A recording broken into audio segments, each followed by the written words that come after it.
Good evening, students. Welcome to Learners Academy. Good evening, sir. Good evening, sir. Good evening. Good evening. So today we are here to do question number 15 of our exercise 9.1 of your NCERT book, class 10th. ठीक है? The most important question of this chapter and the most difficult question of this chapter, है ना? Most difficult in the sense कि इसमें दो तीन concepts एक साथ मिक्स कर दिया है ना? देखो, start read, पढ़ना स्टार्ट करो। ए स्ट्रेट हाईवे, एक स्ट्रेट हाईवे है। एक पहले रफ डायग्राम बना देता हूं मैं। मान लो ये एक स्ट्रेट हाईवे है, leads to the foot of a tower. Leads का मतलब है वो हाईवे हमको वहां तक लेके जाता है। कहां तक लेके जाता है? एक टावर के फुट तक लेके जाता है। Let us consider this as tower. इसके फुट तक हमको ये लेके जाता है, इसका फुट है, ठीक है। A man standing at the top of the tower, एक आदमी है ऊपर बैठा है, मोहित नाम का, ठीक है, टावर के ऊपर चढ़ गया है। ऑब्जर्व्स ए कार, वो ऑब्जर्व करता है एक गाड़ी को at an angle of depression of 30 degree. Obviously जब अब मोहित ऑब्जर्व करेगा तो उसको नजर झुकानी पड़ेगी, तो एंगल ऑफ एलिवेशन नहीं होगा, एंगल ऑफ डिप्रेशन होगा, राइट? होगा नहीं होगा? तो एंगल ऑफ डिप्रेशन कितना आ रहा था? 30 डिग्री, ठीक है। ये मान लो यहाँ पे गाड़ी है, which is approaching the foot of the tower. ये गाड़ी फुट ऑफ द टावर की तरफ आ रही है, मतलब टावर की तरफ ये गाड़ी आ रही है। और जब मोहित की नजर उस पर गई गाड़ी पर, तब गाड़ी और मोहित के बीच में 30 डिग्री का एंगल बन रहा था। यानी मोहित से देखो तो एंगल ऑफ डिप्रेशन बन रहा था, गाड़ी से देखो तो एंगल ऑफ एलिवेशन बन रहा था, लेकिन बन कितना रहा था? 30 डिग्री का। यहाँ तक कोई doubt? No, sir. 6 seconds later. अच्छा, ये जो अप्रोच कर रही है फुट ऑफ द टावर, ये यूनिफॉर्म स्पीड से करी। यूनिफॉर्म स्पीड मतलब एक एवरेज स्पीड इसने मेंटेन की हुई है। थोड़ा 19-20 हो रहा है, लेकिन करीब करीब वही स्पीड से वो चल रही है ना, ठीक है। 6 सेकेंड्स लेटर, 6 सेकंड के बाद क्या होता है? गाड़ी आगे चल रही है तो ऑब्वियसली 6 सेकंड के बाद कुछ अलग पोजीशन पे होगी। मान लो 6 सेकंड के बाद वो गाड़ी यहाँ आ गई, इस पोजीशन पे आ गई। क्या हुआ? The angle of depression of the car is found to be 60 degree. पहले 30 डिग्री था, गाड़ी आ रही है टावर की तरफ, तो 6 सेकंड बाद गाड़ी टावर के और नजदीक होगी। जितना नजदीक जाएंगे उतना एंगल बढ़ता जाएगा। तो अब बढ़ के कितना हो गया साहब? कितना हो गया? 60 डिग्री हो गया। कितनी देर में हो गया? मतलब यहां से यहां कितनी देर चला वो? 6 सेकंड चली गाड़ी।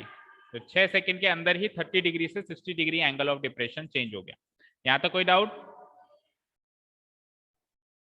No, sir.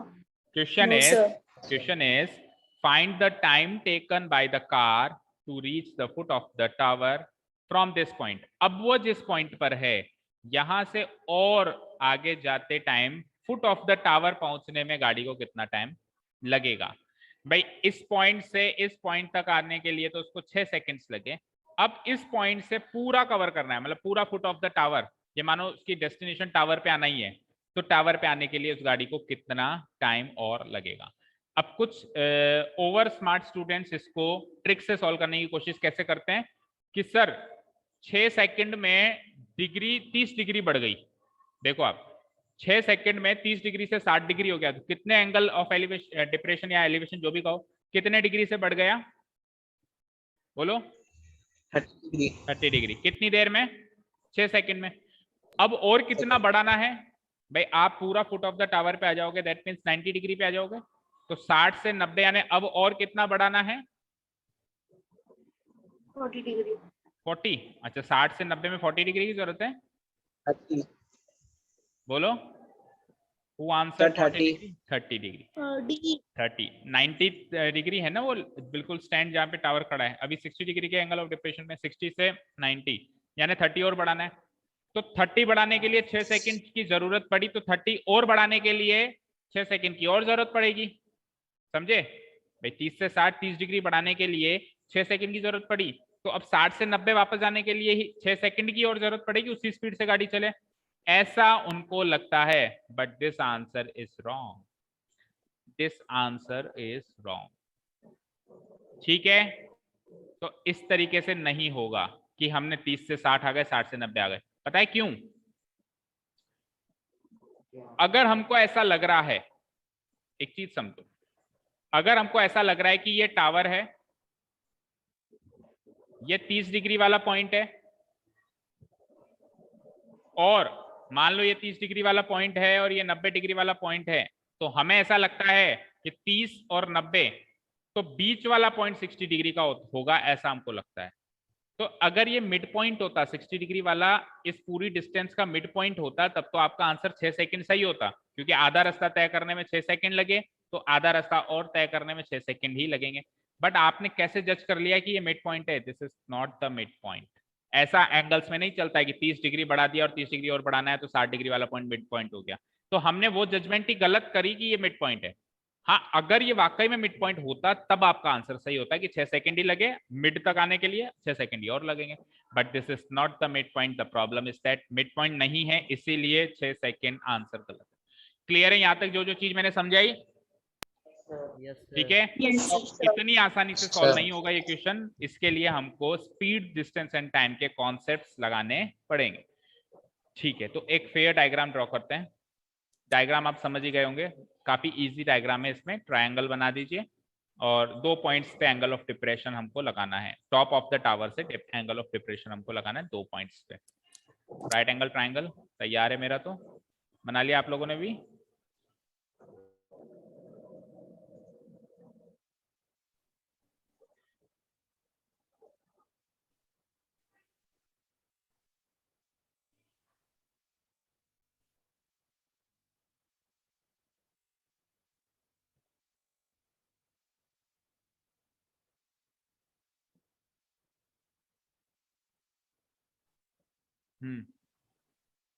Where is the flipping option? Does anyone have idea? इसको फ्लिप कहाँ से करें? पोजीशन, चलो ग्रीन डॉट पे क्लिक करके हो जाएगा। Where is the green dot?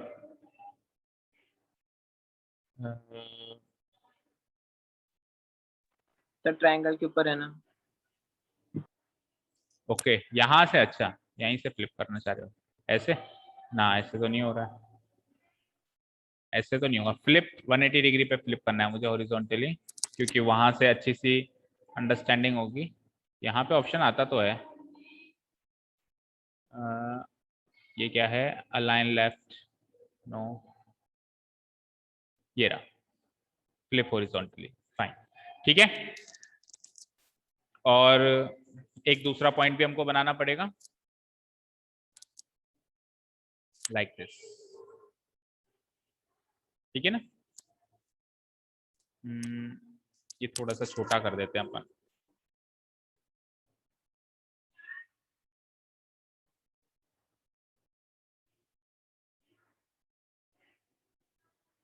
थोड़ा सा और छोटा कर दो।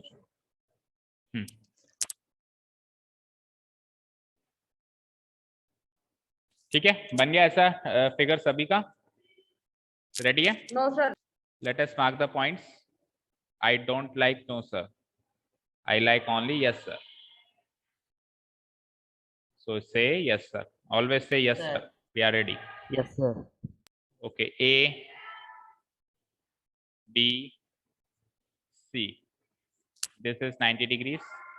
अच्छा, पहले एंगल ऑफ एलिवेशन 30 डिग्रीज बता रहा है और फिर बढ़ के कितना हो गया? 60 डिग्रीज हो गया।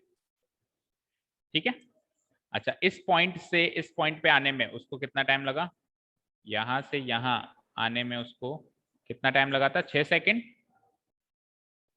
ये भी गिवन है, जितनी ज्यादा इंफॉर्मेशन हम फिगर के थ्रू दे सकते हैं हम देंगे, है ना? 6 सेकंड लगा थे कि नहीं लगे थे? कह रहा है ना 30 डिग्री से यहां तक आने। अच्छा, कई बच्चे तो उसका फिगर ही गलत बनाते हैं। क्या बनाते हैं पता है? ऐसा बनाते हैं। एंगल ऑफ डिप्रेशन है ना, तो एंगल ऑफ डिप्रेशन यहाँ लगाते हैं। बताओ मुझे, एंगल ऑफ डिप्रेशन कभी यहाँ लगता है क्या? ये चीज तो पहली क्लास में डिस्कस कर ली थी हमने। नहीं लगेगा ना? नहीं लगेगा। एंगल ऑफ एलिवेशन कहूं या डिप्रेशन कहूं, दोनों ही एंगल यही लगते हैं। बिकॉज एंगल ऑफ डिप्रेशन क्या है? एंगल ऑफ डिप्रेशन है यहां से एक इमेजिनरी लाइन ड्रॉ करके और लाइन ऑफ साइट और उस इमेजिनरी लाइन के बीच का एंगल है एंगल ऑफ डिप्रेशन। तो ये 30 डिग्री, तो ये भी 30 डिग्री है, तो सीधे इसी को 30 डिग्री मार्क कर देंगे हम। इतना सब कुछ नहीं सोचेंगे। तो कहने का मतलब ये कि एलिवेशन का या डिप्रेशन का एंगल तो यही बनेगा नीचे वाला। ठीक है, क्लियर? Yes sir. तो 6 सेकेंड्स लगे यहां से यहां। इस पॉइंट, इसको भी एक पॉइंट मार्क करना पड़ेगा ना, तो डी मार्क कर देते हैं इसको, डी। तो सी से डी आने के लिए मुझे 6 सेकेंड्स की जरूरत पड़ी। और अब मेरा क्वेश्चन ये है कि how much time do we need to move from point D to point B. अब डी से वापस पूरा बेस तक जाने के लिए, फुट ऑफ द टावर जाने के लिए कितनी जरूरत हो। ठीक है, और कुछ भी नहीं गिवन है, ना तो टावर की हाइट गिवन है, आप कहोगे सर एक भी लेंथ नहीं गिवन है, ना तो ये लेंथ गिवन है टावर की हाइट, ना ये गिवन है कि ये डिस्टेंस कितनी है, ना ये गिवन है ये डिस्टेंस कितनी है, ना ये गिवन है टोटल, कुछ भी नहीं गिवन है। केवल टाइम के बेसिस पे आपसे पूछ, टाइम एंड एंगल्स, दो एंगल्स 30 डिग्री 60 डिग्री, और एक टाइम गिवन है, दूसरा टाइम पूछ रहा है। ठीक है, शुरू करें। Yes sir. ठीक है, अब ये बात तो बिल्कुल क्लियर है बेटा, सुनना क्या कह रहा हूं मैं, ये बात तो बिल्कुल क्लियर है कि जब हम ट्रिगोनोमेट्री अप्लाई करेंगे इस ट्रायंगल में, तो तीन चीजें जो होती हैं, स्पीड, डिस्टेंस, टाइम। तो जब हम ट्रिग्नोमेट्री अप्लाई करेंगे तो वो स्पीड पे अप्लाई होगी, डिस्टेंस पे होगी, या टाइम पे होगी? किस पे अप्लाई हो सकती है ट्रिग्नोमेट्री तीनों में से?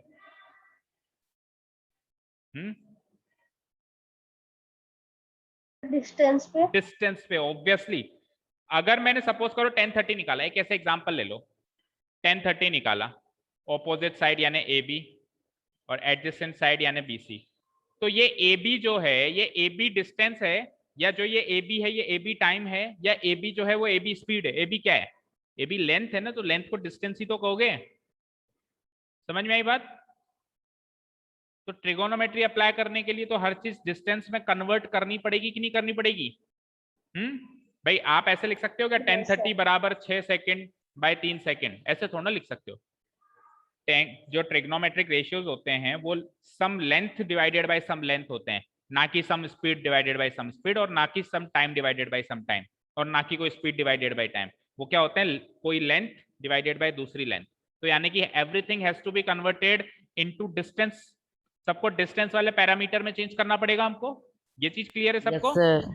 तो हम क्या करते हैं, सी से लेके डी तक आने के लिए मेरे को 6 सेकंड की जरूरत पड़ी ना, मैं सी से लेके डी की डिस्टेंस निकालता हूं। अब डिस्टेंस ऑब्वियसली ऐसे न्यूमेरिक फॉर्म में तो निकलेगी नहीं, ठीक है? डिस्टेंस निकालने के लिए क्या चाहिए होता है? स्पीड इनटू टाइम, यही चाहिए होता है, बोलो। डिस्टेंस निकालने के लिए क्या चाहिए होता है? टाइम तो है मेरे पास 6 सेकंड, आपके पास स्पीड नहीं है, आपके पास स्पीड नहीं है, तो आप स्पीड को मान लीजिए x, स्पीड को मान लीजिए भाई, गाड़ी की जो स्पीड है उसको क्या मान लें हम? x। तो आपकी डिस्टेंस हो जाएगी x इंटू 6 यानी 6x। तो डिस्टेंस आई तो सही, लेकिन अभी x की फॉर्म में है, पर एटलीस्ट आई तो सही ना। अब हम फिर आगे फिर उस हिसाब से आगे बढ़ेंगे। समझ आया प्रोसेस पूरा? Yes sir. तो इसमें तीन ही गिवन पॉइंट्स हैं, गिवन पॉइंट्स लिख देता हूं मैं।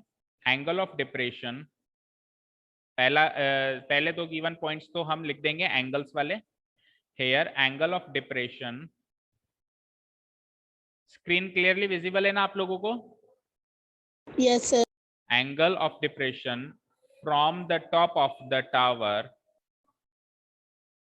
From the top of the tower, ठीक है, of the point C, point C का angle of depression, that is, इस एंगल को क्या कहोगे आप? एंगल ए सी बी, यही कहोगे। कितना है? 30 डिग्री। चलो दूसरा एंगल लिखते हैं। ऑल्सो एंगल ऑफ डिप्रेशन, ये भी सेम वही टॉप ऑफ द टावर है। सोनाक्षी नहीं आई क्या आज? सर वो यहाँ पर एमपी क्या? सर सोनाक्षी एमपी गई। एमपी गई फ्रॉम द, अच्छा वो कह रही थी छुट्टियों पे जाएगी। From the top of the tower of the point D, point C की जगह of point D, that is angle A D D, and this angle is 60 degree. एक एंगल 30 डिग्री, एक एंगल 60 डिग्री। एक इंफॉर्मेशन और है कि C point से D point तक आने के लिए 6 सेकंड की जरूरत पड़ रही है गाड़ी को, है ना। Also time taken by car, time taken by the car, ठीक है, क्या लिखा है इसने? To reach the foot of the tower. तो time taken by the car to reach from the point C from the point C to the point D. C से D आने के लिए कितना टाइम की जरूरत पड़ी? 6 सेकेंड्स। क्वेश्चन मार्क नहीं, सॉरी, ये तो गिवन है 6 सेकेंड्स। क्वेश्चन मार्क किस पे लगाओगे? अब आपको टाइम निकालना है इस डी पॉइंट से बिल्कुल बेस पर जाने के लिए, यानी बी पॉइंट तक जाने के लिए। ठीक है, now time taken by the car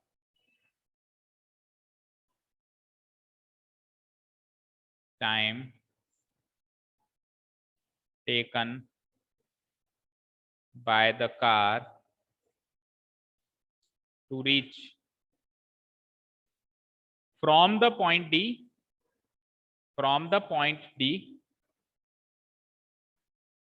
to the foot of the tower,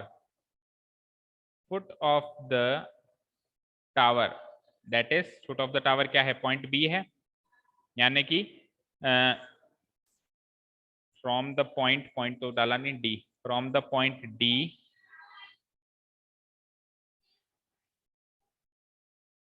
to the foot of the tower, that is point B, यानी कि डी से बी पर आने का जो टाइम है वो है क्वेश्चन मार्क, वो आपको निकालना है। क्वेश्चन सेट हो गया। 4 इंफॉर्मेशन लिखिए, 4 में से 3 इंफॉर्मेशन गिवन है। Angle of depression point C का गिवन है, angle of depression point D का गिवन है, सी से डी आने तक का टाइम गिवन है। अब डी से बी जाने का, फुट ऑफ द टावर जाने का टाइम हमको निकालना है। ठीक है, लिख लिया यहाँ तक? स्क्रीन नहीं आ रही। Yes, sir. स्क्रीन नहीं आ रही? वापस जाके आओ, सबकी बाकियों की आ रही है। अपने आप ही सोच लिया करो। देखो, अगर स्क्रीन नहीं आती तो इतने सारे बच्चे, कोई ना कोई कह ही देता अब तक। कोई नहीं कह रहा है, दैट मीन्स हमारी डिवाइस में प्रॉब्लम है। लीव करके वापस आने आओ, आ जाएगी स्क्रीन भी, है ना? ठीक है, चलें आगे। अब चलते हैं इसको सॉल्व कैसे करें। तो मैंने आपको बताया कि आपको स्पीड को कुछ मानना पड़ेगा। Let the speed of the car be x, और यूनिट क्या होती है स्पीड की? बताओ, x क्या? x के आगे यूनिट क्या लिखूं? x रुपीस लिख दूं? Kilometre per hour. Kilometre per hour होती है वैसे, सही कहा आपने, बट यहाँ पे किलोमीटर पर आवर नहीं लेंगे क्योंकि सेकंड्स में टाइम देखोगे इसमें, वो भी देखना पड़ता है। Metre per second. Metre per second. भाई टाइम अगर आवर्स में होता ना, 6 घंटे या 3 घंटे इस तरीके से, तो फिर मैं किलोमीटर पर आवर में लेता स्पीड को, लेकिन because it is in second, so I will take the speed of the car as x metre per second. यहाँ तक कोई डाउट? No sir. ठीक है, तो डिस्टेंस निकाल लो आप, सी से डी की, अब है ना, in the form of x की फॉर्म में। सो डिस्टेंस ट्रेवल्ड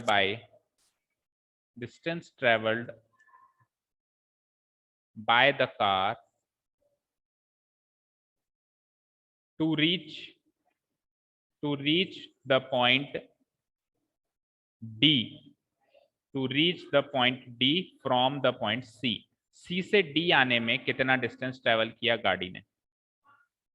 तो डिस्टेंस का फॉर्मूला लगा दूंगा, स्पीड इनटू टाइम। कल कहा था मैंने, तीनों फॉर्मूले रिवाइज करके आना ना। स्पीड आपने मानी x, टाइम है 6 seconds, that is x into 6, यानी 6x मीटर्स हो जाएगा ये डिस्टेंस, ये भी मीटर्स। ठीक है, अब कई बच्चों को ये भी समझ में नहीं आता कि सर ये मीटर क्यों हुआ। आप यूनिट के उनकी कैलकुलेशन करो। स्पीड की यूनिट क्या थी? मीटर पर सेकेंड, इनटू टाइम की यूनिट क्या थी? सेकेंड। सेकेंड से सेकेंड गया तो डिस्टेंस की यूनिट क्या बची? मीटर्स बच गई। यस और नो? ठीक है, तो ये जो यूनिट निकल के आती है, ये भी एक लॉजिक के तहत निकल के आती है। अक्सर हम वो, जैसे हमने यहाँ पे x इंटू 6 किया, तो कायदे से हमको यूनिट का भी कैलकुलेशन करना चाहिए, लेकिन वो कैलकुलेशन दिखाते नहीं है, बस डायरेक्टली डाल देते हैं, डिस्टेंस है तो मीटर्स। क्लियर है यहाँ तक? Yes sir. ठीक है, तो यानी कि C से लेके D तक डिस्टेंस है 6x मीटर्स। मैं यहाँ लिख देता हूँ, that is CD, distance CD आ चुका है आपका 6x मीटर्स। ठीक है, अब क्या करते हैं, सुनो, अब आप ट्रिग्नोमेट्री अप्लाई करना शुरू करेंगे। तो देखो, ये तो है डिस्टेंस CD, ये है डिस्टेंस DB, और ये टोटल है डिस्टेंस BC। ये तीनों ही आपस में कनेक्टेड है, और ये दोनों ट्राइंगल ऑब्वियसली किससे कनेक्टेड है, ए बी से कनेक्टेड है। ए बी इसकी भी अपोजिट साइड है और उसकी भी अपोजिट साइड है। भाई 60 डिग्री के भी सामने आएगी, 30 डिग्री के भी सामने आएगी, चाहे से छोटा ट्राइंगल लो या बड़ा ट्राइंगल लो, ए बी सामने आएगी। तो ए बी कनेक्टिंग लिंक हो गए और नीचे बेस, तो ऑपोजिट बाय एडजेसेंट यानी tan थीटा लगेगा दोनों में। हाँ जी लगेगा। ठीक है, तो हम क्या करते हैं, हम क्या करते हैं, बड़ा वाला ट्राइंगल लेते हैं पहले ए बी डी, और छोटा वाला ट्राइंगल लेते हैं ए बी डी। वैसे चाहो तो कोई सा भी ले सकते हो, आपकी इच्छा है। तो नाउ इन ट्राइंगल, छोटे ट्राइंगल से शुरुआत करते हैं। ए बी डी, इसके अंदर angle A B D is 90 degree given. Theta वाला एंगल डी पे बनता है, वो कितना गिवन है, 60 डिग्री, ये भी गिवन।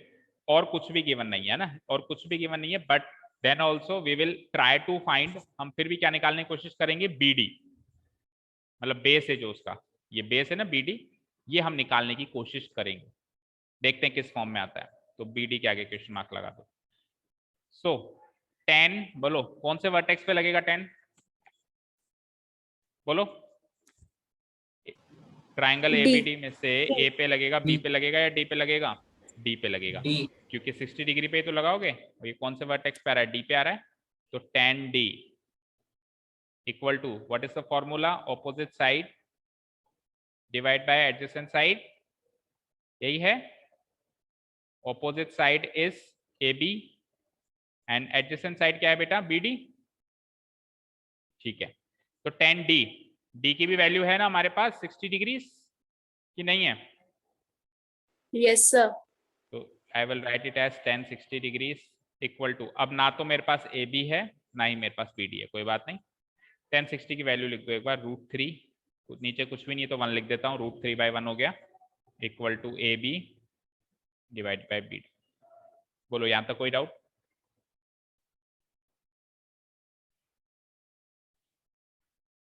कोई डाउट नहीं है। सॉरी बेटा मैंने एक चीज गलत लिखी, हम ए बी निकालेंगे, दोनों से हम ए बी निकालेंगे। अरे कनेक्टिंग लिंक तो ए बी है ना, दोनों ट्राइंगल में कॉमन क्या है, ए बी है, बी डी थोड़ा ना को दोनों में कॉमन है, ए बी इसमें भी है और ए बी उसमें भी है। तो जो बी डी के आगे क्वेश्चन मार्क लगाया था उसको चेंज करो, ए बी निकालेंगे हम यहाँ से। Will try to find the value of A B, not the B D, A B.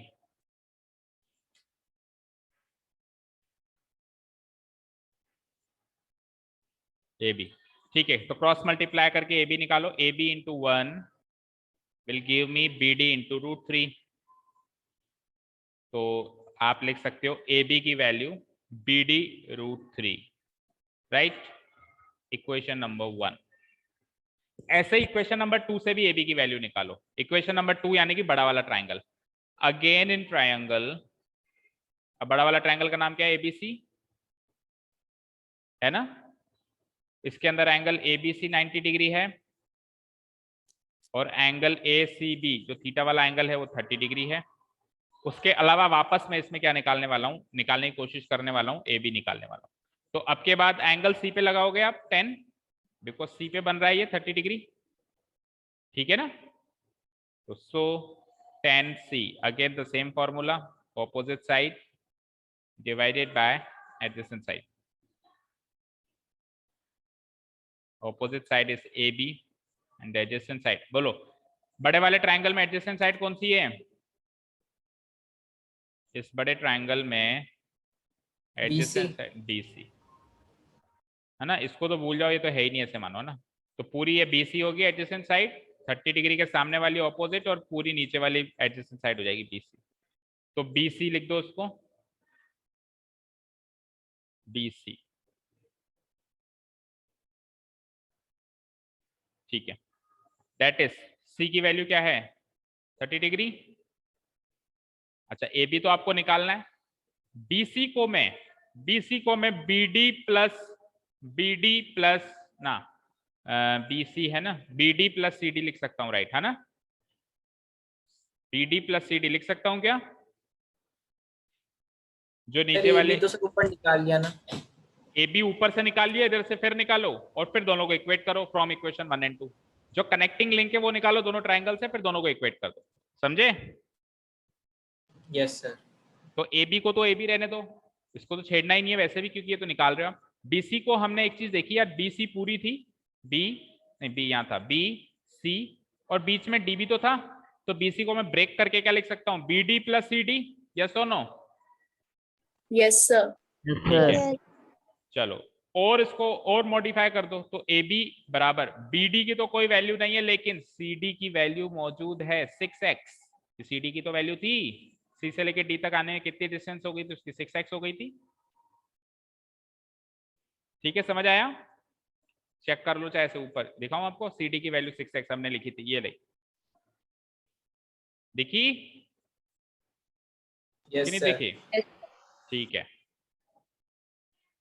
बढ़ते हैं आगे हम। अब 1030 की वैल्यू डालो, क्या आती है, 1/√3 equal to AB upon BD plus 6x। यहां से भी AB निकालने की कोशिश करेंगे, तो मैं क्रॉस मल्टीप्लाई करके क्या लिखूंगा, AB into √3 equal to BD plus 6x into 1। समझ में आया ना? AB तो मल्टीप्लाई होगा √3 से, और ये BD प्लस 6x मल्टीप्लाई होगा 1 से, और 1 से मल्टीप्लाई करोगे तो ये की यही चीज आ जाएगी, BD प्लस 6x का BD प्लस 6x ही आ जाएगा, क्योंकि 6 1 जा 6 होता है, 5 1 जा 5 होता है। किसी भी नंबर को 1 से मल्टीप्लाई करें तो सेम वही नंबर आएगा कि नहीं आएगा, बोलो? Yes sir. तो Yes, sir. BD plus 6x 1 जा भी BD प्लस 6x ही होगा। ठीक है, तो AB की वैल्यू निकालने के लिए √3 को उसके नीचे ले जाएंगे, BD plus 6x whole divided by √3, इसको मार्क करो इक्वेशन 2। तो अब इक्वेशन 1 से भी आपके पास BD है, और इक्वेशन 2 के पास भी BD क्या, AB है। इक्वेशन 1 से भी आपके पास AB है, इक्वेशन 2 से भी आपके पास AB है, दोनों से आपके पास AB है, बोलो? Yes, sir. Yes sir. ठीक है, तो दोनों को इक्वेट करेंगे। अच्छा, एक और खास बात सुनो, इक्वेशन 1 में भी AB BD की फॉर्म में है, शायद जितना मेरे को ध्यान है। कहाँ गया, ये लो, इक्वेशन sir. 1 में भी AB जो है BD की फॉर्म में ही है ना?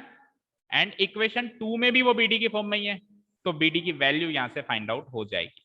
देखो, इक्वेशन 2 में BD की फॉर्म, तो so from equation 1 and 2 we get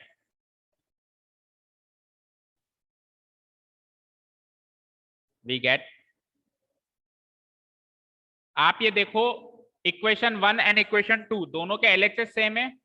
equation 1 का LHS क्या है, AB, इक्वेशन 2 का LHS भी है AB, दिखे, बोलो? इक्वेशन 2 का LHS भी Yes. AB एंड इक्वेशन 1 का LHS भी AB, you can clearly see. तो दोनों के LHS बराबर हैं, तो दोनों के RHS भी बराबर होंगे। Yes sir. तो BD √3, तो मैं क्या लिख दूंगा, उसका RHS है BD √3, इसका RHS जो भी है उन दोनों को इक्वेट कर दूंगा। तो उसका RHS लिख लो पहले, इक्वेशन 1 का वो है BD √3 इक्वल टू इक्वेशन 2 का RHS क्या है, BD plus 6x divide by √3। इस √3 को यहाँ पहुंचाओ तो इट बिकम्स BD √3 इंटू √3, और उधर बच जाता है केवल BD प्लस 6x।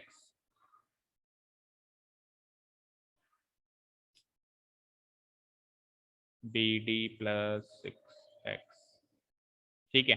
BD √3 को √3, मतलब आप तो √3 को √3 से मल्टीप्लाई कराओ, √3 इंटू √3 क्या होता है, 3, और 3 इंटू BD 3BD, और उधर single BD plus 6x। Single BD को भी यहाँ लाओ तो इधर आके माइनस हो जाएगा, 3BD में से एक BD गया तो कितनी BD बची, 2 BD 2 बची, PD. Not PD, it is BD 6x। तो find the value of BD की वैल्यू आ गई in form of x, 6x/2 that is 3x। यहां तक कोई डाउट? No sir.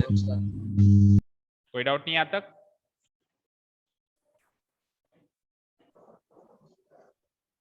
तो यहां तक कोई डाउट नहीं है ना कि BD की वैल्यू 3x आ गई, 6x का हाफ। तो एक बार अब अपन, नहीं है ना कोई डाउट, पहले बताओ यहां तक? No, sir. ठीक है, Sir.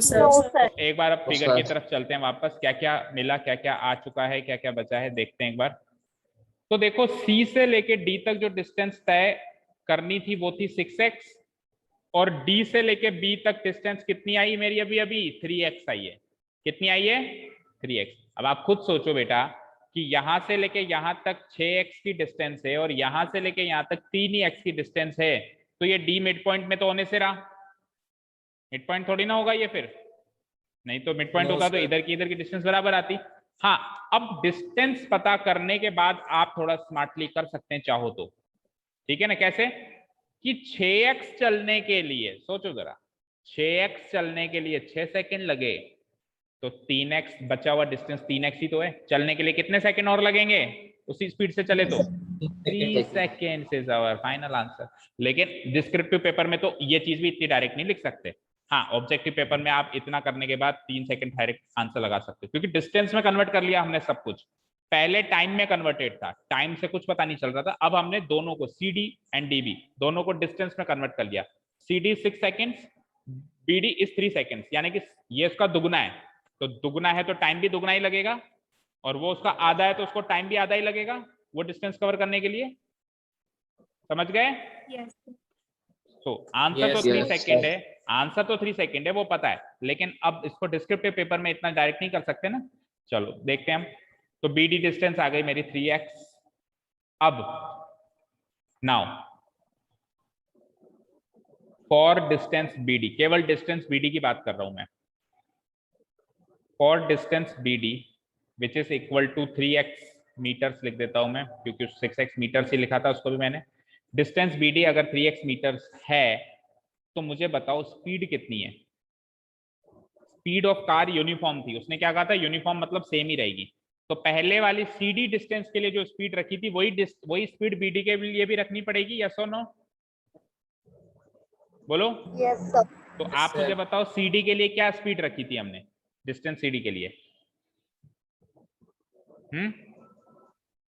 क्या स्पीड रखी थी, स्पीड मानी थी ना हमने sir x metre per second मानी थी, तो सेम स्पीड इसके लिए भी माननी पड़ेगी x मीटर पर सेकंड। तो साफ डिस्टेंस है, स्पीड है, निकालो टाइम फॉर्मूला से, मौका है, दस्तूर है, लगाओ चौका। डिस्टेंस है x की फॉर्म में, स्पीड भी है x की फॉर्म में, टाइम इजीली न्यूमेरिक फॉर्म में आ जाएगा, ठीक है ना। देयरफॉर टाइम कितना हो जाएगा, टाइम टेकन, क्या फॉर्मूला होता है टाइम का, डिस्टेंस बाय स्पीड। पूछे नहीं आज मैंने आपसे फॉर्मूले, किसी से पूछना चाहिए था। ये स्पीड ऑफ द कार है ना, पूरा लिख लो चाहो तो, स्पीड ऑफ द कार। तो पहले हमने मानी थी शुरुआत में, तो स्पीड वही रहेगी क्योंकि सेम स्पीड में गाड़ी चल रही है ना। Time taken distance by speed, कितनी डिस्टेंस निकली मेरी 3x मीटर्स, और स्पीड कितनी है x metre per second, x से x खत्म, तो टाइम टेकन कितना आया 3 मीटर्स नहीं, टाइम है वो, सेकंड्स, 3 सेकंड्स। क्लोजिंग स्टेटमेंट लिख सकता हूं मैं, hence time taken by the car, time taken by the car, not R, it is car, to reach the foot of the tower, to reach the foot of the tower। क्या है foot of the tower, point B है ना, point B, और कहां से, from the point D, from the point D equal to 3 seconds। Answer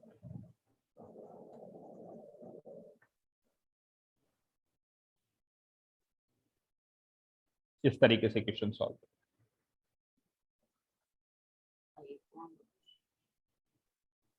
हो गया sir सबसे पहले मेरा। देखते हैं एग्जाम में भी होना चाहिए। बारिश सर आज आएगी, बारिश आएगी। आएगी यस सर।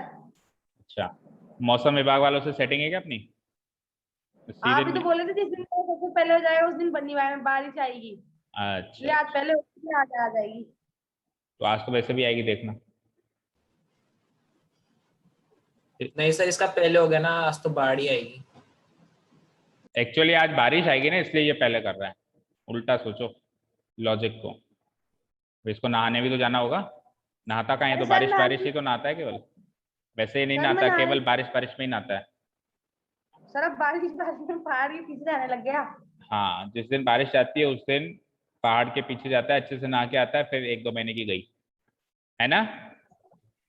नहीं सर, ऐसा कुछ भी नहीं है अच्छा, सर। ठीक है, कभी कभी एक दिन छोड़ के एक दिन फिर भी नहा लूं, पर 2 दिन से ज्यादा नहीं रहता मैं। ठीक है, फाइन। भव्या वीडियो ऑन करो। तो सर है ना, मतलब 10-20 मिनट में निकलता हूँ मैं, 3-4 बाल्टों से नहाता हूँ आराम से। वो जरूरत भी पड़ती होगी तेरे को। ठीक है, चलो, एनीवेज माइक ऑफ करो धैर्य शर्मा।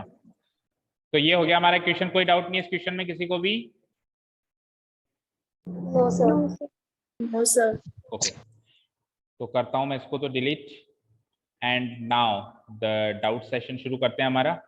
जैसा कि मैंने कहा था कि हम आज ही डाउट सेशन भी लेंगे। 16 ही क्वेश्चन थे, सारे ही करवा दिए मैंने, तो कुछ भी नहीं छोड़ा। कुछ जो बचे हुए थे आपने होमवर्क कर लिए, सारे क्वेश्चन हो गए एक बार तो। अब आप बताओ, कोई चीज समझ नहीं आई हो चैप्टर से, कोई क्वेश्चन या कोई टॉपिक, कोई भी बात क्वेरी हो तो पूछ फ्रॉम दिस सर बस एक्सरसाइज। कल आप जो पेपर बनाना बुक में से ही बनाना, बाहर से कुछ मत बनाना। बुक के क्वेश्चन भेजना सारे। बुक से मैं बनाऊंगा इसकी गारंटी नहीं है, लेकिन आपके कोर्स का होगा इसकी गारंटी है। ठीक है, क्योंकि बुक के क्वेश्चंस आपके बोर्ड एग्जाम्स में आएंगे, ऐसी गारंटी तो बोर्ड एग्जाम्स में भी नहीं है ना। पर हाँ, जो पढ़ाया है, जो समझाया है, जो टॉपिक है, वहीं से आएगा। ऐसा नहीं है कि मैंने ट्रिग्नोमेट्री पढ़ाई है, ऐसा ऐसा नहीं है कि मैंने ट्रिग्नोमेट्री पढ़ाई है तो क्वेश्चन इनवर्स ट्रिग्नोमेट्री का आ जाएगा, ऐसा नहीं है। ठीक है ना, क्वेश्चन आएगा वही। मैंने अगर एरिया पढ़ाया तो वॉल्यूम का क्वेश्चन नहीं आएगा, वॉल्यूम पढ़ाया तो एरिया का नहीं आएगा। तो जो पढ़ाया आएगा उसी का ही, बट बुक में से आएगा इसकी कोई गारंटी नहीं है, ना तो हमारे टेस्ट में ना बोर्ड एग्जाम्स में। ठीक है, तो किसी को शायद कोई डाउट लग नहीं रहा, ऐसा प्रतीत हो रहा है। नो या sir, example 5 example 5 page number sir page 180। 180। There is no page numbered 180 in this document. Why? Sir 201। 201 है, आपको 180 कहाँ से मिला फिर? दोनों की बुक्स अलग अलग हैं क्या? फ्रंट है। अच्छा, सर हमारी नई वाली है। चलो 1 मिनट रुको, अभी खोलते हैं।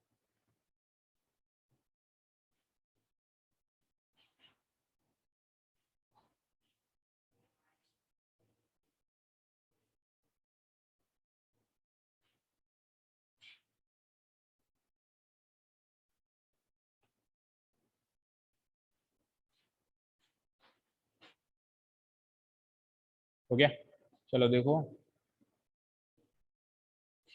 Page number 201, right? Example number 5। देखो, द शेडो, शेडो समझते हो सब? Yes sir. एक खासियत sir. होती है सबकी शेडो में, एक सिमिलैरिटी होती है सबकी शेडो में, पता है क्या? सर वो काली होती है। सबकी शेडो काली होती है, right, correct. The shadow of a tower standing on a level ground is found to be 40 metre. This is the tower. इसकी शेडो, इसकी जो परछाई होगी वो जमीन पे ही आएगी ऑब्वियसली। तो ये हो गई इसकी परछाई, ये हो गई इसकी परछाई। जैसे मान लो कोई आदमी अगर यहाँ पे खड़ा है तो उसकी परछाई, अगर सूरज यहाँ है तो परछाई यहाँ आएगी, और सूरज यहाँ है तो परछाई यहाँ आएगी। सूरज जस्ट ऊपर है तो परछाई बिल्कुल कदमों में होगी, ऐसे ही होता है। अगर सूरज यहाँ है तो परछाई आएगी यहाँ पे, अगर सूरज यहाँ है तो परछाई आएगी यहाँ पे, और सूरज बिल्कुल ऊपर है तो परछाई बिल्कुल पैरों में होती है।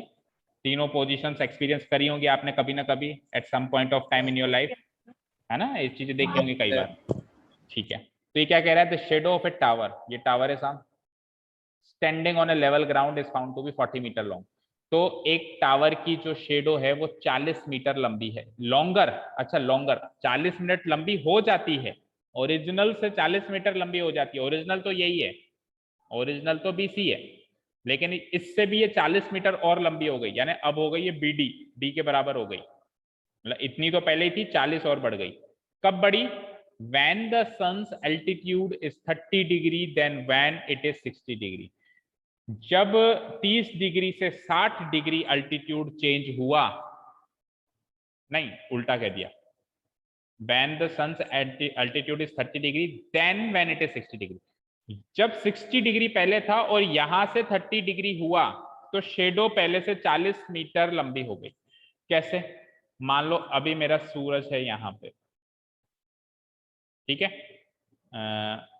तो थोड़ा सा इसको इधर ले लेते हैं, स्पेस बन जाएगा। मान लो अभी मेरा सन है यहाँ पे, तो मान लो ये जो टावर है इसकी शेडो केवल इतनी सी हो रही है, 20 सी। कल को ये सूरज अस्त हो रहा है तो मूव कर रहा है इधर वेस्ट डायरेक्शन में, तो ये मूव होके अब यहाँ आ गया। मतलब एक्चुअली सन तो मूव नहीं करता, अर्थ ही मूव करती है, लेकिन प्रैक्टिकली तो हम तो यही कहते हैं ना भी सूरज ढल गया, उस वे में सोचो आप, है ना। तो मान लो सूरज और इसकी पोजीशन अब ये हो गई, तो इसकी परछाई और लंबी हो जाएगी, आया ना, और लंबी हो जाएगी। Yes sir. Yes, sir. तो पहले था अल्टीट्यूड 60 डिग्री का, मतलब वही अल्टीट्यूड यहाँ पे एंगल ऑफ डिप्रेशन मानो, और अब जो है अल्टीट्यूड जब लंबी हो गई तो अब है अल्टीट्यूड 30 डिग्री का, दिख रहा है, ठीक है। तो आपको क्या पता लगाना है? Find the height of the tower.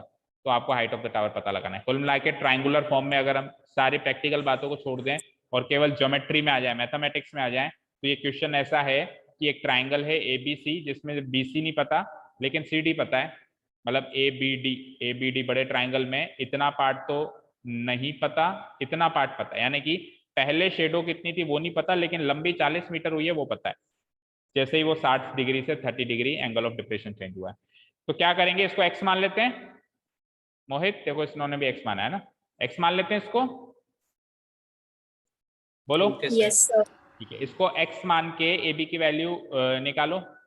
तो AB मतलब 10 60 हो जाएगा आपका, ऑपोजिट बाय एडजेसेंट, ऑपोजिट है AB, एडजेसेंट है x, 10 60 की वैल्यू हो गई √3 equal to AB divide by x। यहां से AB की वैल्यू आ जाएगी x √3, ठीक है। AB की वैल्यू क्या आ गई? x √3, x इंटू √3 हो गया ना, समझ गए यहां तक मोहित? Yes sir. अब दूसरे वाले ट्राइंगल से वापस AB निकालो, जैसा भी लास्ट क्वेश्चन में हमने किया। AB कनेक्टिंग लिंक है दोनों में, तो उधर से भी AB निकालो, इधर से इसको इक्वेशन नंबर 1 मार्क कर दो, उसको इक्वेशन नंबर 2 मार्क कर देना, तो इक्वेट कर देंगे दोनों को हम। इक्वेशन नंबर 2 में हम AB निकालते हैं, यानी 10 30 लगाओगे जब आप, ऑपोजिट तो आज भी AB है, लेकिन एडजेसेंट 30 डिग्री के हिसाब से, देखो 60 डिग्री के हिसाब से एडजेसेंट केवल BC थी, छोटे ट्राइंगल में था 60 डिग्री, लेकिन 30 डिग्री के हिसाब से एडजेसेंट पूरी हो जाएगी B से लेके D, बोलो। Yes sir. Yes, sir. BD को अगेन आप स्प्लिट कर सकते हो, BD को अगेन आप स्प्लिट कर सकते हो, कैसे?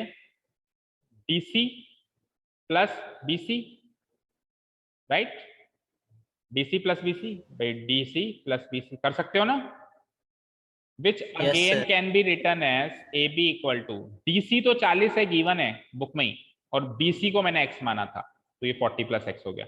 तो 10 30 की value AB divided by 40 plus x हो गई। 10 30 की वैल्यू पुटअप करो, 1/√3 equal to AB divided by 40 plus x। अब यहां से भी हम AB निकाल लेते हैं, यहां से भी AB निकाल लो,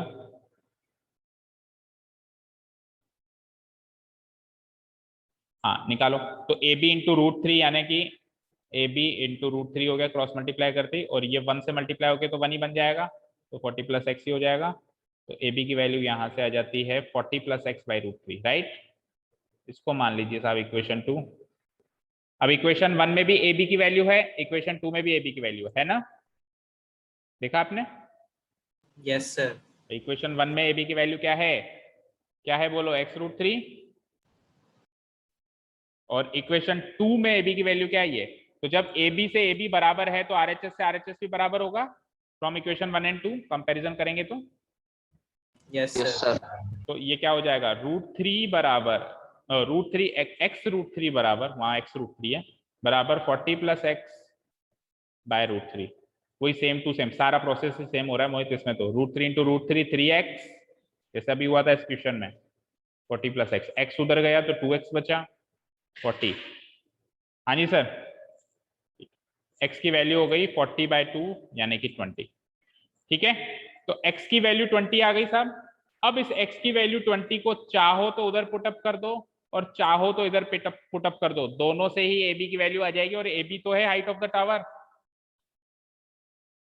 Yes, sir. और जो आसान हो उसमें पुटअप कर, आंसर सेम ही आएगा, तो हम सीधे उसी में पुटअप कर देते हैं ना। इक्वेशन 1 आसान है, इक्वेशन 1 में AB की सीधी सीधी वैल्यू है x√3, इस x की वैल्यू को वहां पुटअप कर दिया तो आंसर आ गया 20√3। अगर आप यहाँ पुटअप करोगे तो भी वही आएगा, चेक कर लो। जैसे x की वैल्यू 20 पुटअप करोगे 40 + 20 हो जाएगा 60/√3। जब आप रैशनलाइज करेंगे तो √3 से √3 3 हो जाएगा और 3 से ये 20 टाइम्स हो जाएगा, वही आएगा 20√3। चेक करो, तो वो x की वैल्यू 20 चाहे आप इक्वेशन 1 में पुटअप करो चाहे से 2 में पुटअप करो, AB की सेम आंसर आएगी 20√3 metre. Height of the tower हो गया 20√3। समझ आया सभी को? Yes, sir. Yes, sir. मोहित आ गया समझ? ठीक है, तो ट्रायंगल बनने के बाद दिक्कत नहीं आती, ये चीज सबने देखी है।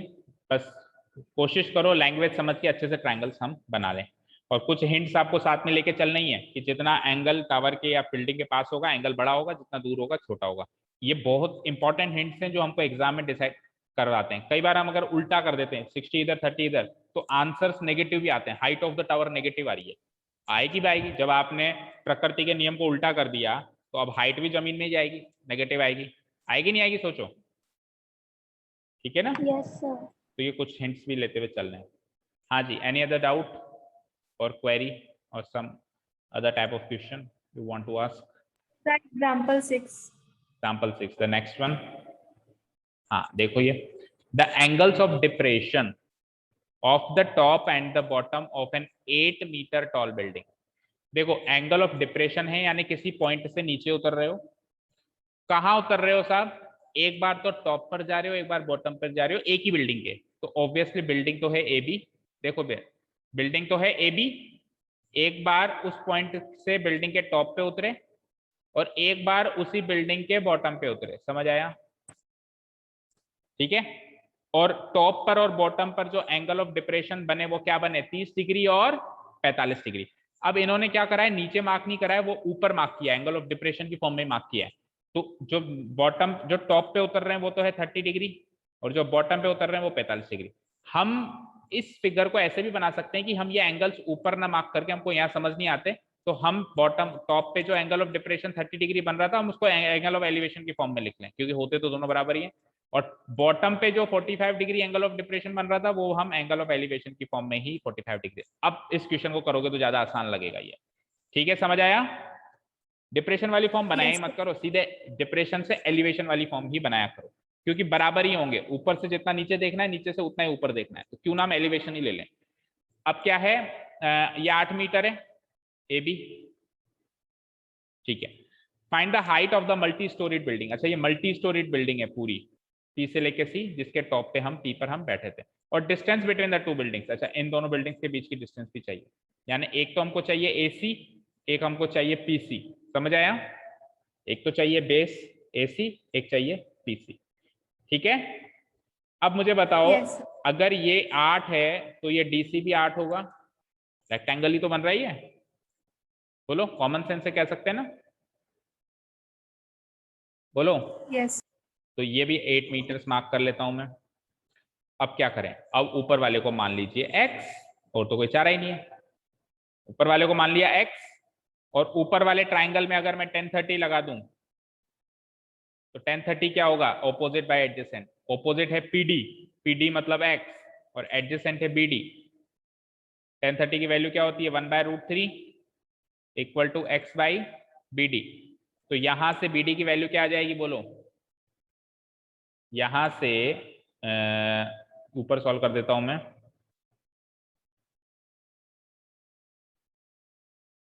Equals to x by BD।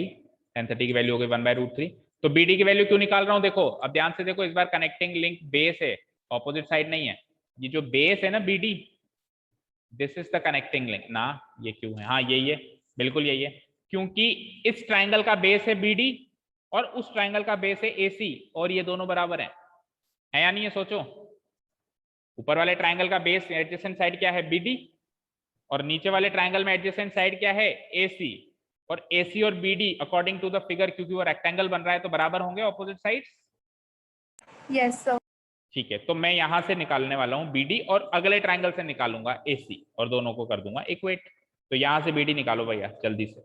तो BD into 1 BD equal to x into √3 x √3, equation number 1। चलिए सेकेंड वाले ट्रायंगल में आइए। सेकेंड वाले ट्रायंगल में आप निकालेंगे, ये 45 डिग्री था ना, तो 10 45 इक्वल टू ऑपोजिट साइड यानी पूरी PC वाली साइड और एडजेसेंट साइड मतलब AC वाली साइड। अच्छा PC को ब्रेक कर दो, PD प्लस CD और AC को AC रहने दो। ठीक है, इसको सॉल्व करते हैं। तो 10 45 तो 1 होता ही है। PD ऊपर वाली साइड को x माना था, CD नीचे वाली साइड इसके बराबर थी ना, ये 8 थी तो वो भी 8 थी, डिवाइड बाय AC करो मल्टीप्लाई, AC इंटू 1 AC, तो AC की वैल्यू आ गई x प्लस 8, इसको मार्क करो इक्वेशन 2। अब according to the figure, as per the figure BD और AC सेम है, मतलब इक्वल है फिगर के हिसाब से, क्योंकि आमने सामने की साइड्स बन रही है रेक्टेंगल की। Yes sir.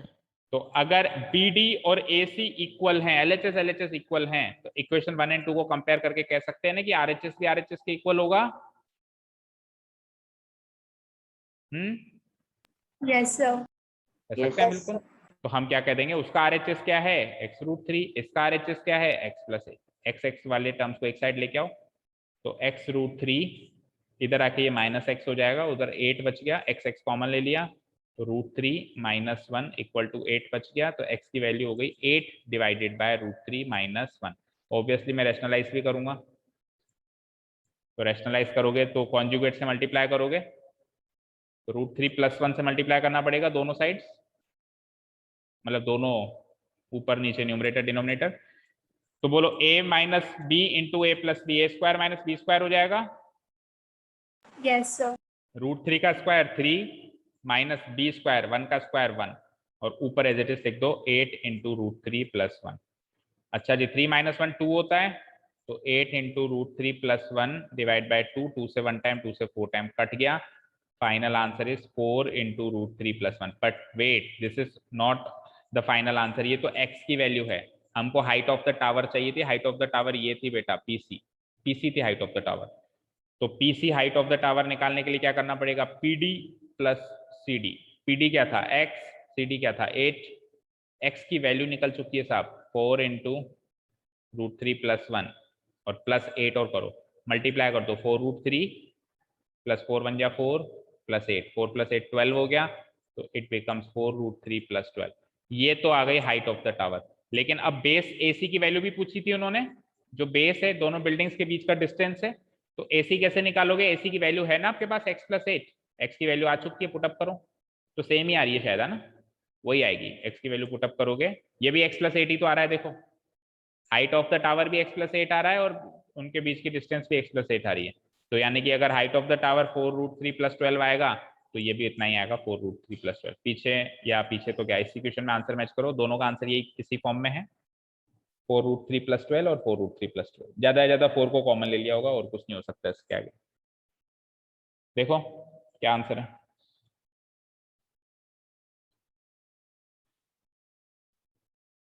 फोर को कॉमन ले लिया है ना, देखो नीचे दिख रहा है, तो यस सर।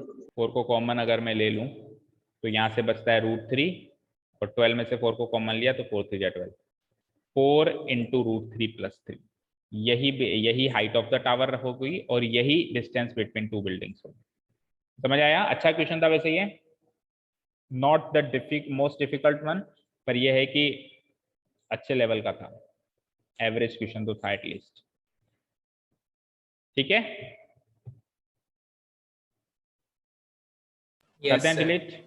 रफली आप कैसे भी अगर नोट करना चाहें तो कर लो, अल्टीमेटली तो सॉल्व आपको करना है, तो सॉल्यूशन है, सॉल्यूशन तो मैं कैसे भी सॉल्व करूं, अल्टीमेटली तो आपको सॉल्व करना है, रट तो सकते नहीं हो कि 4 + 2 6 होता है, इसी को रट तो सकते नहीं हो, सॉल्यूशन करना है वहां पे, क्योंकि ऑब्वियस बात है कि मैं फिगर तो सेम देने वाला नहीं हूँ, अगर मैं बुक का क्वेश्चन दे भी दूं तो भी मैं फिगर तो चेंज करूंगा।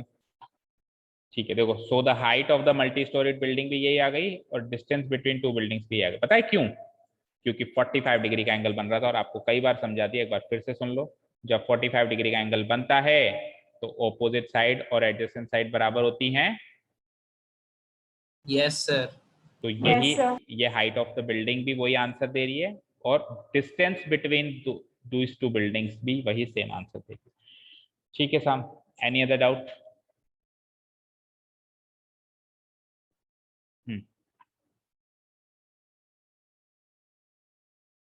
बोलो, बस यही तो है, इतना ही है। बोलो अगर और कोई डाउट हो तो। No? No sir. Okay, no sir. so all of you are ready for the test tomorrow? Yes, sir. Yes, sir. Say yes. No sir. No sir. Noni Jain, are you ready? Niharika? Niharika? Yes, sir. Okay, Niharika क्या करती हो दिन भर? आप कहीं बाहर भी नहीं निकलते? That is not a problem कि आप बाहर नहीं निकलते, बट आपके मार्क्स उस अकॉर्डिंग नहीं आ रहे, दैट इज अ प्रॉब्लम। भाई अगर आप बाहर नहीं निकलते हो, भाई अभी एंजल से कहेंगे तो एंजल तो कहेगी सर बहुत सारे काम होते हैं, क्या पढ़ाई वढ़ाई, योगा भी करना होता है, ये भी करना होता है, वो भी करना होता है, बट आप तो घर पे बैठते हो तो आप तो पढ़ाई ही किया करो, टॉप में तो आया करो, एटलीस्ट टॉप 3 में तो आया करो। ठीक है निहारिका? सर ट्राई तो करती हूँ। ट्राई तो करते हो, थोड़ा सा फोकस वीक लग रहा है इस साल मुझे निहारिका, लास्ट ईयर के मुकाबले। Last year you are much more focused, अभी कंसंट्रेशन थोड़ा वीक लग रहा है। जो बात होती है क्या नहीं होती है। सोनाक्षी का भी वीक लग रहा है, आपका भी वीक लग रहा है। बोलो। सर मैं तो पिछले साल से कोशिश कर रहा हूँ, एक बार तो फुल आउट ऑफ फुल दे दो मेरे को। मेरी जेब में थोड़ा ना पड़ेगी, निकाल के दे दूं? मेहनत करनी पड़ती है, सर, कमाने पड़ते हैं मार्क्स, मार्क्स मिलते नहीं है, मार्क्स कमाने पड़ते हैं, कमाओ अरे उसको। सर मैं कितने कमा चुका है, आप देते ही नहीं फुल आउट ऑफ फुल। चलो, तो किसी को कोई डाउट नहीं है तो फालतू हम टाइम वेस्ट क्यों करें, बड़ा कीमती समय है, 2 महीने के बाद बोर्ड एग्जाम्स हैं, लग जाओ अपने अपने काम पे, कुछ और काम करना हो, होमवर्क करना हो स्कूल का, तो लीव करते हैं अभी के लिए, और कल टेस्ट के लिए इसी टाइम। हाँ हाँ, काम करा क्लास में। क्या? सर एक बार रिकॉर्डिंग ऑफ कर दो। क्यों, क्या काम है? बोलो। सर ऑफलाइन पूछनी थी। ऑफलाइन के हाँ लिए तो सर, आपको मैंने बताया था। चलो, thank you so much for listening to us, have a nice day, keep learning and bye bye.